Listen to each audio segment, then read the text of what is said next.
السلام علیکم ورحمۃ اللہ وبرکاتہ۔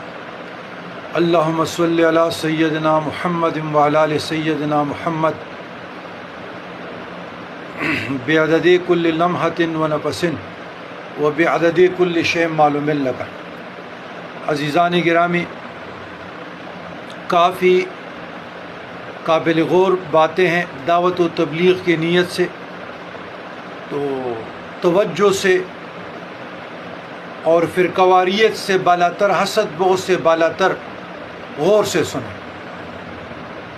خانقاہی سسٹم کیوں زوال پذیر ہے؟ کل میرے ساتھ میرے چھوٹے بھائی تھے سید حبیب الحسن شاہ صاحب، میرے ساتھ تیسرے نمبر پر بیٹا حسنین زین العابدین تھا، ڈرائیو وہ کر رہا تھا، تو ہم ڈسٹرکٹ بنیر سے پھر رات اسلام آباد میں ٹھہرے اور کل موڑا شریف گئے۔ تو مولا شریف جیسے گئے وہاں پہ بارش کا امکان تھا اور بارش شروع ہونے لگی، تو ہم نے وضو کیا، پہلے نماز ظہر ادا کی اور اس کے بعد پھر مزارات پہ جیسے حاضری کے لیے ہم بڑھ گئے۔ تو ہماری روٹین ہے کہ ہم قرآن مجید کی تلاوت، کچھ دعائیں مغفرت اور بخشش کے لیے سال ثواب کرتے ہیں۔ تو وہاں پر جو گلے پہ بیٹھا تھا وہ کہ جی پیر صاحب تھلے بیٹھے ہیں اور محفل جاری، آپ ادھر بیٹھے۔ یہ وہ جھگڑا کر رہے تھے۔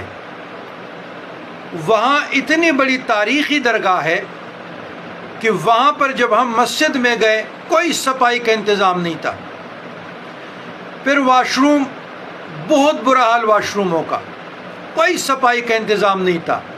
اوپر ہم آ گئے چارندام کے لیے، کوئی صابن، اتنی مٹی، کوئی صفائی کا انتظام نہیں تھا۔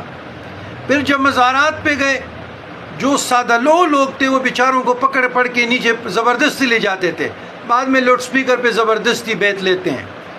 اور پیر صاحب ہم دیکھ رہے تھے ایک جیپ میں گھر سے چل کر مسجد تک آئے۔ یہ تو پیروں کا حال ہے کہ غربا، یتام، مساکین، امت کے ذبح الحال لوگوں کے ساتھ ہاتھ ملانا تو درکنار، اور ان کے مریدین اتنی بدتمیز، بد اخلاق، جاہل، تو خانقاہیں ویران نہیں ہوگی۔ یہ تعلیم و تربیت ہے۔ خانقاہیں اسپرچول پلیسز ہیں، وہاں پہ ہر سہولت ہونی چاہیے، ٹوتھ پیسٹ بھی ہونی چاہیے، صابن بھی ہونی چاہیے، بالٹی بھی، لوٹا بھی ہونا چاہیے، اور وہاں پہ ہر شخص کو، جب اتنی بڑی خانقاہیں اور لاکھوں کروڑوں آپ ہدیے ہڑپ کر رہے ہیں تو وہاں پر ہر سہولت ہونی چاہیے۔ کوئی انتظام نہیں تھا۔ خیر میں نے اس کو کہا کہ ادھر آ جائیں، ہم ان کے لیے آئے کہ ان کے لیے آئے، آپ مہمانوں کو کیوں تنگ کرتے ہیں؟ چپ کر گئے۔ میں نے کہا ہوش کے ناخن لو۔ میں نے کہا یہ درباری پیروں کو میں جانتا ہوں، جاؤ اپنے پیر کو لے کر آؤ۔ خیر ہم نے وہاں حاضری دی۔ خواجہ محمد قاسم مولوی رحمۃ اللہ علیہ، جو ہمارے والد صاحب کے اور ہمارے نانا جان کی بھی شیخ المشائخ تھے، ہمارا پیر خانہ ہے۔ پھر خواجہ نذیر احمد رحمۃ اللہ علیہ رحمان، پھر نیچے جو رستہ تھا خواجہ محمد زاہد رحمۃ اللہ علیہ کا، وہ ادھر سے بند کیا تھا، اور کافی بارش بھی تھی، لمبی ٹرن بھی تھی، اور وہ معاملات کشیدہ تھے۔ تو پھر میں نے کہا یار چلتے ہیں۔ پھر جب مغرب کے قریب اذان ہوگی، ہم ادھر آ گئے بر امام سرکار۔ وہاں پر گنبد ہے، اور گنبد کی نیچے پھر جو قبر ہے، اس سے آپ یہ ویڈیو میں بھی دیکھیں گے، جو میں نے ویڈیو اپلوڈ کی ہے ہمارے بچوں نے، تو ادھر ایک شیشے کا گنبد ہے اور اس کے اندر ہے۔ اچھا، اندر میں نے دیکھے جو ملازم ہیں، جو اوقاف کے ملازم ہیں، وہ جو ان کو پیسے دیتے تھے وہ قبر کے قریب لے جاتے تھے، وہاں سیلفیاں نکالتے تھے۔ تو وہاں پہ وہ ایسے کھڑے اور سیلفیاں نکال رہے ہیں۔ یہ درباروں کا حال ہے۔ وہاں پہ اذان ہو گئی، لوگ تسبیح پڑھ رہے ہیں، کوئی گلدستے لا رہے ہیں۔ تو میں نے کہا یہ پیغام ہم بھی دے دیں، ہمارے بھی سینکڑوں مریدین ہیں، کسی کا مجال ہے کہ نماز کا وقت اور کوئی نماز کے لیے نہ جائے؟ کسی کا مجال ہے کہ کوئی قبر کو جھکے سجدہ کرے، چھومے؟ یہ کون سی شریعت ہے؟ یہ کون سی درگاہیں ہیں؟ افسوس پھر کہتے لوگ نجدی ہو گئے، لوگ منکر ہو گئے، آپ کے طریقوں سے کوئی روک ٹوک نہیں ہے۔ یہ شریعت اتنا سستا سودا نہیں۔ تو یاد رکھیے گا، حالانکہ میں نے جو پڑھا ہے عقائد اہل سنت الجماعت، تعظیماً ادباً آپ ایک قبر پہ ایک چادر دے دیں، بس بات ختم ہو گئی، یا تھوڑا سا پھول چڑھا دیں۔ لیکن وہ گلدستوں کا جو آپ اتنے باری برکم خرچے کرتے ہیں، وہ غرباء یتامى مساکین میں تقسیم کریں۔ چادروں کو لے جانے کی ضرورت نہیں ہے۔ ایک چادر تبرک کے لیے جائز ہے، آپ لے گئے کہ یہ ایک ولی کامل کا، ایک مولانا صاحب کا عالم دین کا قبر ہے۔ یہ بھی میں نے پڑھا ہے کہ شرعاً بوسہ دینے میں حرج نہیں، لیکن مفتیان عظام کرام علماء دین مشائخ پہ فرض ہے، لازم ہے، جو بوسہ دینے پہ آ جائے وہ جھکنے پہ آ جائے، طواف پہ آ جائے گا، اور سجدہ کہتے ہیں یہ تعظیمی ہے، یہ شرک اور بدعت میں آئے گا۔ تو جو قبرستان جانے کا دعا ہے، جو مزار ہے وہ بھی تو قبرستان ہے۔ قبرستان جانے کا دعا ہے السلام علیکم اہل الدیار من المؤمنین والمسلمین وَإِنَّ إِنْ شَاءَ اللَّهُ بِكُمْ لَلَائِقُونَ وَيَرْحَمُ اللَّهُ الْمُسْتَقْدِمِينَ وَالْمُسْتَأْخِرِينَ أَسْأَلُ اللَّهُ لَنَا وَلَكُمُ الْعَافِيَةَ۔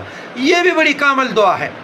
اس کے بعد سورہ یاسین پڑھے، تبارک الذی پڑھے، سورہ تکاثر پڑھے، سورہ زلزال پڑھے، سورہ اخلاص پڑھے، اور قرآن مجید کی تلاوت کرے، درود شریف پڑھے، استغفار پڑھے، اس مرحوم کو بھی صالح ثواب کرے۔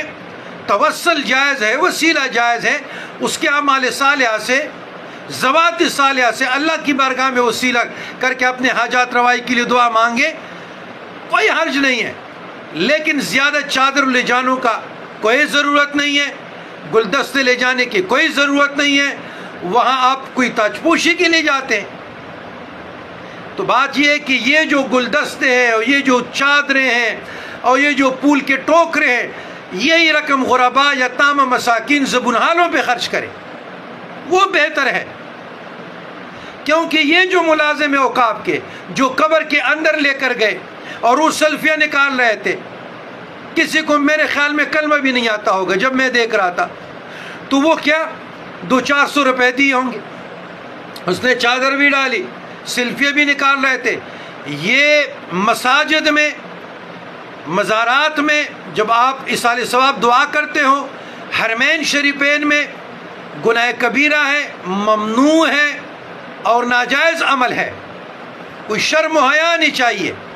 قدم بوسی کا شرف حاصل کرے جو تعلیمات صوفیہ کرام کی روشنی میں۔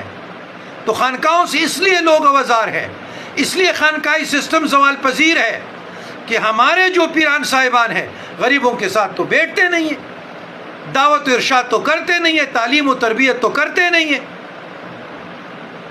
تو پھر جب پیروں کے خلاف لب کشائی ہوتی ہے، ان کو مرچیں پڑتی ہیں، تو اپنی اصلاح کریں نا، اپنے خانقاہوں کی اصلاح کریں۔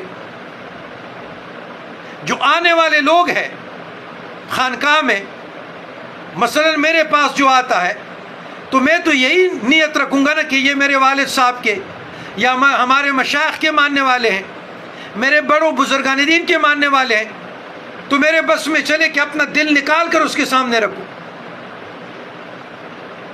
حدیث کی روح سے، مشکات کی حدیث ہے کہ والد کے مرنے کے بعد بہترین احسان یہ ہے کہ ان کے دوستوں کے ساتھ احسان کیا جائے۔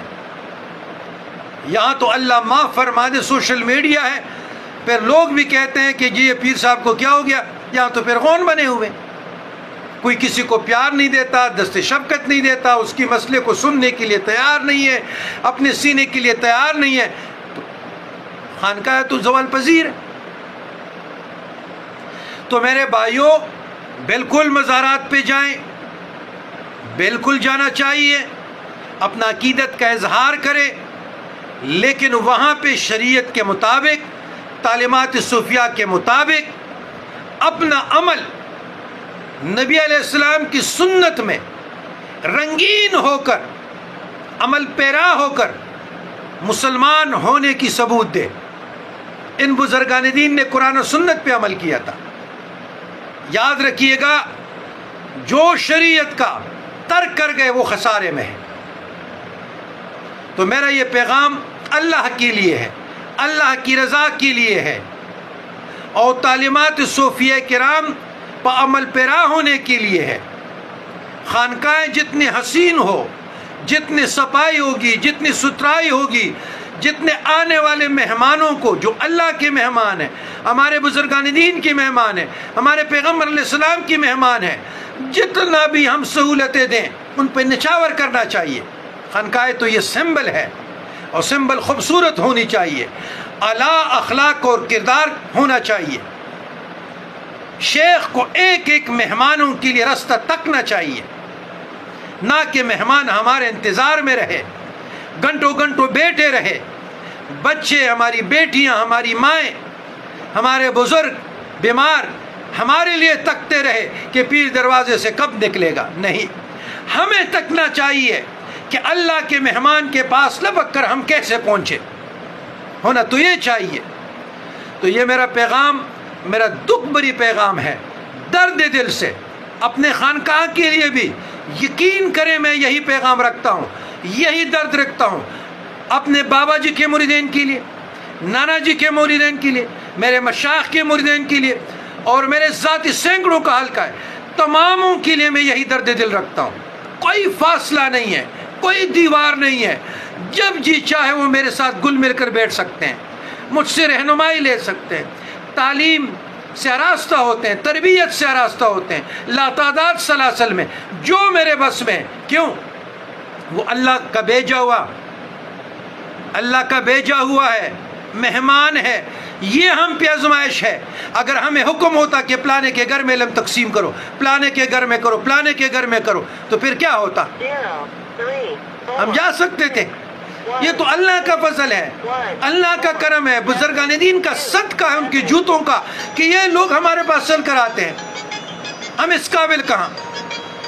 تو میں دستبستہ ہاتھ جوڑ کے خانقاہی سسٹم کو بچائیں، ریئل تعلیمات صوفیہ کرام کی تعلیمات سے مخلوق کا راستہ کرو، خود اپنے کردار اور اخلاق کو بلند رکھو، مثال بناؤ، سمبل بن جاؤ، تاکہ کوئی ہمارے خانقاہی سسٹم پہ، ہماری مزارات پہ، مقدس بارگاہوں درگاہوں پہ انگلی اٹھانے کا جرأت نہ کرے۔ ربنا ظلمنا انفسنا وان لم تغفر لنا وترحمنا لنكونن من الخاسرین۔